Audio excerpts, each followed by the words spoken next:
ఓం శాంతి. శివ పరమాత్మ మహావాక్యాలు. బాబా అంటున్నారు, పిల్లలు లేకున్నా నేను ఒంటరిగా ఉండలేను, పిల్లలుంటే కదా నాకు ఆనందం అని అంటున్నారు పరమాత్మ. పిల్లలు లేకపోతే నాకు ఏమీ తోచదు అంటున్నారు. అలాగే పిల్లలకు కూడా ఏంటి, తండ్రి లేకపోతే ఏమైనా తోచుతుందా? ఏమీ తోచదు కదా. మరి పరమాత్మ ఏం చెప్తారో మహావాక్యాలు ఇంకా మనం తెలుసుకుందామా? బ్రహ్మబాబా అంటే మనస్పూర్వక ప్రేమ ఉంది. బ్రహ్మబాబాకు కూడా పిల్లలపై చాలా ప్రేమ ఉంది. సదా ఒక్కొక్క బిడ్డను ఎదురుగా ప్రత్యక్షం చేసుకొని సమానంగా ఈ శక్తి ఇస్తూ ఉంటారు.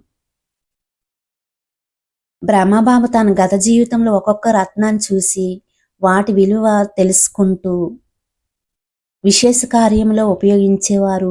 అదేవిధంగా ఇప్పుడు కూడా ఒక్కొక్క రత్నాన్ని విశేష రూపంతో విశేష కార్యంలో ఉపయోగించాలని సంకల్పిస్తున్నారు. మరి ప్రతి ఒక్కరి విశేషత గురించి ఓహో ఓహో అని పాడుతున్నారు.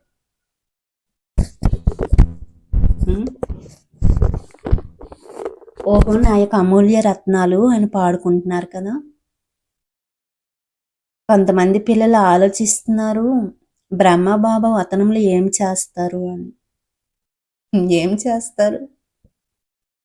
బాబాతో కలిసి సేవ చేస్తారు కదా. అయితే బాబా చెప్తున్నారు, సాకారములు సదా పిల్లలతో ఎలా అయితే ఉండేవారో అదే విధంగా వతనంలో కూడా ఉంటున్నారు అని. పిల్లల వెంట ఉంటారు, ఒంటరిగా ఉండరు. పిల్లలు లేకపోతే బాబాకు కూడా ఆనందం ఉండదు కదా. ఎలా అయితే పిల్లలకు బాబా లేకుంటే ఏమీ తోచదో అదే విధంగా బాబాకు కూడా పిల్లలు లేకుండా ఏమీ తోచదు. ఒంటరిగా ఉండటం లేదు, వెంట ఉంటున్నారు. సాకారంగా ఉన్నప్పుడు సాకార రూపంలో బాబా తోడు యొక్క అనుభవం కొద్ది మంది పిల్లలే చేసుకునేవారు. ఇప్పుడైతే అవ్యక్త రూపంలో ప్రతి బిడ్డతో పాటు ఏ సమయంలో కావాలంటే ఎప్పుడు కావాలంటే అప్పుడు తోడు నిలుపుకుంటున్నారు. అవ్యక్తమయ్యారు కాబట్టి బ్రహ్మబాబా అవ్యక్తంలో ఉంటేనే ఎక్కువ సేవ జరుగుతుంది సాకారంలో కన్నా. ఎందుకంటే ఎక్కడ కావాలంటే అక్కడ ఏ పిల్లల తోడు నిలుపుకుంటున్నారనమాట ఎప్పుడు కావాలంటే అప్పుడు. అది సాకారంలో అయితే ఒకే స్థానంలో ఉండి చూడాలి పిల్లలని. చిత్రాల్లో ఒక్కొక్క గోపికతో కృష్ణుడిని చూపించారు కదా, ఆ మహిమ ఈ సమయానిదే. ఇప్పుడు అవ్యక్త రూపంలో ప్రతి ఒక్క బిడ్డతో ఎప్పుడు కావాలంటే అప్పుడు రాత్రి 2 గంటలైనా 2:30 అయినా కానీ ఏ సమయంలోనైనా తోడు నిలుపుకుంటున్నారు.